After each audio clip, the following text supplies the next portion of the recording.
La pluie et la boue n'auront pas eu raison de la motivation des élèves de l'école du Val d'Asson. Armés de leurs pelles et d'une bonne dose de courage, ils se sont attelés à la tâche la matinée durant. On plante des arbustes, des arbres et des buissons. C'est un chêne, ça, je sais pas.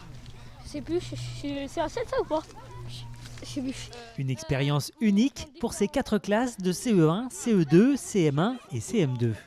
Ils construisent comme ça leur citoyenneté. Mon objectif, c'est qu'ils soient acteurs de leur commune et puis qu'ils développent des actions en faveur de l'écologie.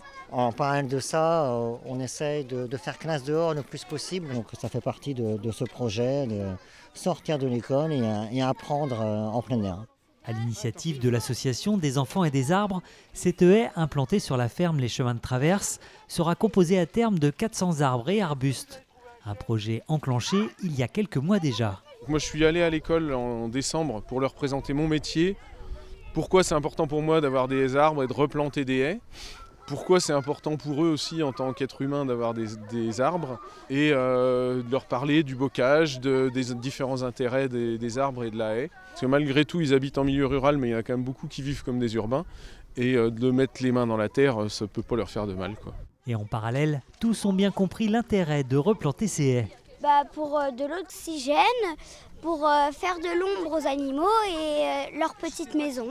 Alors c'est vraiment une manière de les mettre en immersion et de continuer notre travail d'éducation à l'environnement, parce que planter un arbre, c'est aussi prendre le temps de leur expliquer la biodiversité associée à la haie, l'histoire de nos bocages, et on a compris au regard de tous les enjeux, notamment du changement climatique, que demain on aura besoin d'arbres dans nos paysages. Moi je me plais à m'imaginer que dans 50 ans ou 60 ans, ces enfants-là, devenus grands-parents, se promèneront un jour avec leurs petits-enfants en disant « tu vois cette haie-là, c'est moi qui l'ai plantée ».